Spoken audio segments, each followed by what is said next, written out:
I mean, you probably don't want to try this at home.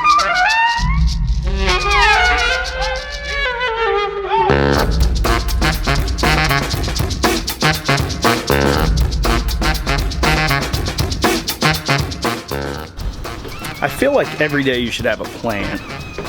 Today's plan is to make homemade Reuben sandwiches.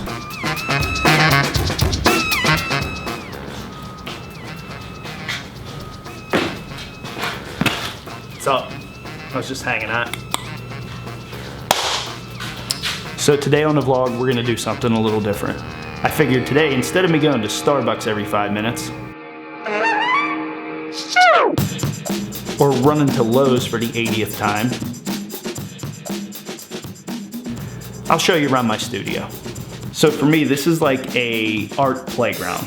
So I'm just gonna show you around real quick. These are my camera boxes.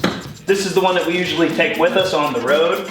It's got an assortment of cameras from 5D Mark IIs, 5D Mark IIIs, a bunch of flashes, basically all the essentials that you would need to do a photo shoot on the road. This one is more of my video gear here with a little bit of crossover because it does have some lenses from the camera gear in it, like the 70-200, another 5D Mark III, GoPro. This one's basically storage for all the stuff that I don't use on a regular basis. I have camera slider here, light stands here, Steadicam here, light modifiers, umbrellas, soft boxes, beauty dishes, all the stuff that you would need for a photo shoot is over here. I have this drafting table right here that I can move around the space, basically use it for whatever I need to. This is probably the most functional table in here because I can move it wherever I need to.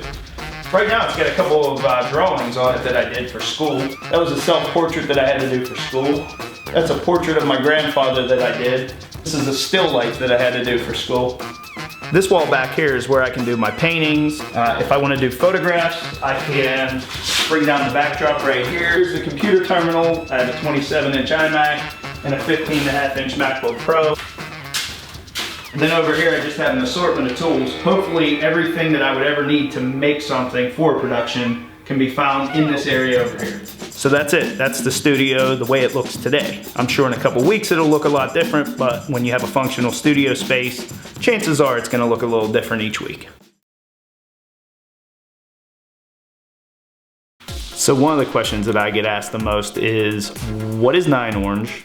What does it mean? Why do you use that as your name for art and photography? So I'm gonna tell you. So one of my personal accomplishments in life was that I was able to become a certified paramedic at the age of 19.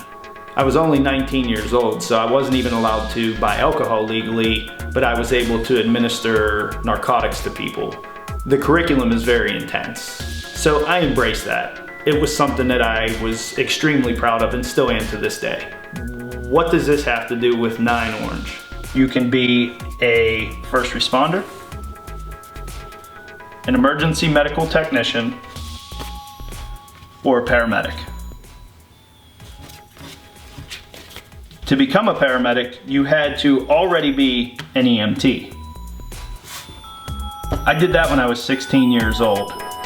At the age of 18, I decided to jump into the paramedic program, and at 19, I was awarded this patch right here. Out of the 3 patches, paramedic was the only one that had 9 orange letters written across it. So it doesn't have anything to do with art. It doesn't have anything to do with photography. It's just a personal reminder to myself of my accomplishment.